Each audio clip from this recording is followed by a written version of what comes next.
Thank you for joining us. I'm Gary Greenwald. In our continued effort to inform our customers about new capabilities and technologies, we have featured topics that we discuss. In this segment, we're going to discuss managed services. More and more small to medium-sized businesses are starting to discover managed services for the capabilities, cost efficiency, and flexibility that it provides. What managed services really describes is trying to move from being reactive to a proactive model.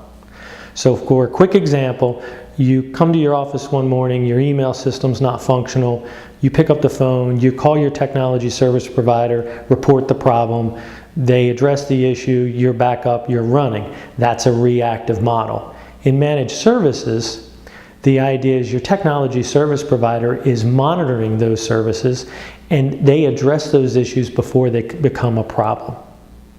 So let's talk about the two models that we have on the board. The first being on-premise. This is a typical business office. You have your local area network, your users connecting with PCs or Macs, print type services, connectivity to the internet, and for browsing, and remote access for when your employees are out of the office.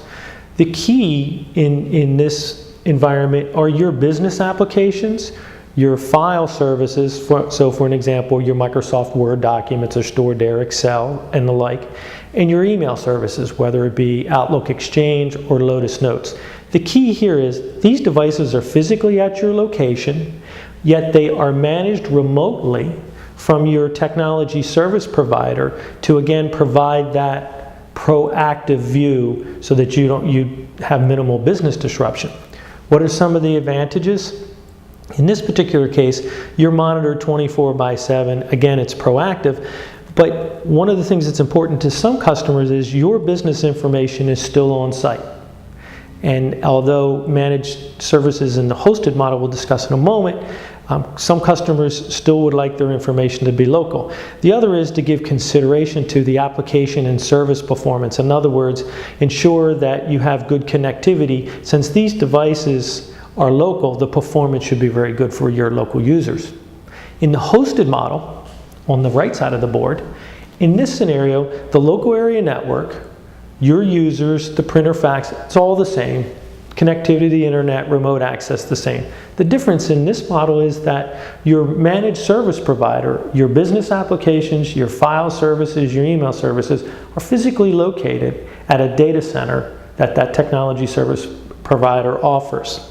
And you connect securely through the internet and through that connection. What are some of the advantages in this model? Reduce space in your office. There's no requirement for special cooling or electrical supply in your office. If it's an initial installation, there's no hardware and or ongoing upgrades because your service provider offers that in the price. There can be improved security. Oftentimes physical security at a data center is much more improved than at a business office, and the logical or connectivity over the internet is improved. And from a business continuity perspective, often your service provider will have a second data center. We hope that this is informative and that this brings a little more clarity to managed services. If you'd like additional information, please feel free to drop us an email or give us a call.